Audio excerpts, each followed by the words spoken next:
हर महीने की तरह इस बार भी पहली तारीख को आम आदमी की जेब पर बड़ा बोझ पड़ा है। देश में कमर्शियल सिलेंडर के साथ साथ छोटू सिलेंडर के दाम भी बढ़ा दिए गए हैं। साथ ही एलपीजी डिलीवरी से जुड़े नियमों में भी बदलाव हुआ है। आइए डिटेल में बताते हैं 1 मई से कौन कौन सी जरूरी बदलाव हुए हैं। नमस्कार, मैं हूं आपके साथ ममता तिवारी और आप देख रहे हैं न्यूज 18 का डिजिटल प्लेटफॉर्म।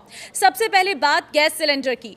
देश में 1 मई से गैस सिलेंडर की नई कीमतें लागू हो गई हैं। मिडिल ईस्ट टेंशन के बीच देश की सरकारी कंपनियों ने सिलेंडर के दाम बढ़ा दिए। 1 मई 2026 से कमर्शियल एलपीजी सिलेंडर की कीमतों में एक मुश्त करीब 993 रुपए की बड़ी बढ़त देखने को मिल रही है। अब दिल्ली, मुंबई सहित देश के तमाम शहरों में कमर्शियल एलपीजी की कीमतें 3000 रुपए के भी पार पहुंच गई है। हालांकि घरेलू गैस सिलेंडरों की कीमतों में कोई बढ़ोतरी नहीं की गई है।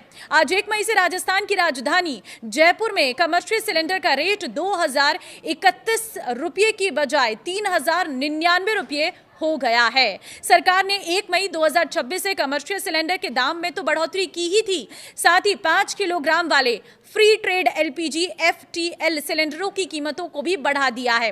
प्रति छोटू सिलेंडर के दाम में 261 रुपए की बढ़ोतरी की गई है। तो मतलब होटल और रेस्टोरेंट में इस्तेमाल होने वाले कमर्शियल सिलेंडर के दाम में बीते 1 साल में काफी बढ़ोतरी हुई है।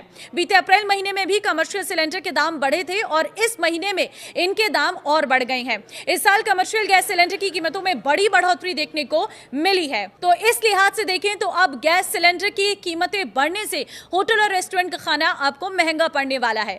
वहीं आज से गैस सिलेंडर डिलीवरी से जुड़े नियम भी बदल गए हैं। 1 मई से गैस सिलेंडर की डिलीवरी के नियमों को और सख्त कर दिया गया है। अब सिलेंडर प्राप्त करते समय उपभोक्ता को अपने रजिस्टर्ड मोबाइल नंबर पर आए ओटीपी को बताना कंपलसरी होगा, अनिवार्य तौर पर यह लागू हो चुका है। बिना ओटीपी के डिलीवरी मान्य नहीं होगी। अगर आपका मोबाइल नंबर अपडेट नहीं है तो डिलीवरी बॉय मौके पर ही ऐप के जरिए इसे अपडेट कर सकता है। साथ ही इसके साथ ही एटीएम इस्तेमाल करने के नियम भी सख्त हो गए हैं। महीने में तय संख्या जैसे 5 बार तक ही फ्री ट्रांजैक्शन मिलेंगे। इसके बाद हर बार पैसे निकालने पर आपको 23 रुपए एक्स्ट्रा देने पड़ेंगे। अगर कम बैलेंस के कारण ट्रांजैक्शन फेल हो जाता है तो करीब 25 रुपए का चार्ज लगेगा। वहीं अब यूपीआई से पेमेंट करना और सुरक्षित होगा। बिना सिर्फ पिन के काम नहीं चलेगा। पिन डालना काफी नहीं होगा, बल्कि एक और वेरिफिकेशन जैसे बायोमेट्रिक करना पड़ सकता है। इससे ऑनलाइन धोखाधड़ी कम करने में मदद मिलेगी।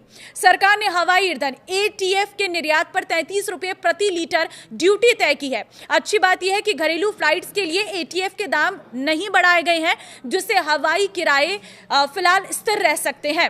अब ऑनलाइन गेमिंग के लिए सख्त नियम लागू हो गए हैं। गेम्स को 3 हिस्सों में बांटा गया है: मनी गेम्स, सोशल गेम और ई स्पोर्ट्स। जिन गेम्स में पैसे लगते हैं उनके लिए रजिस्ट्रेशन जरूरी होगा और उन पर कड़ी निगरानी रखी जाएगी। आज से कई बैंकों ने क्रेडिट कार्ड के नियम भी बदल दिए हैं। अब बिजली बिल या किराया भरने पर मिलने वाले रिवॉर्ड पॉइंट कम मिलेंगे या कुछ मामलों में अतिरिक्त चार्ज देना पड़ सकता है।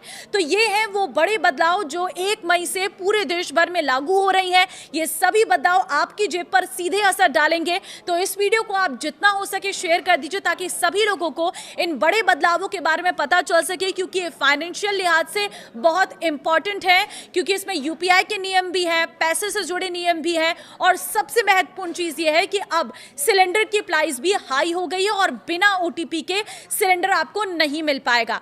तो इस वीडियो में कमेंट के जरिए आप अपनी राय शेयर कर सकते हैं और वीडियो को शेयर करना मत भूलना। नमस्कार।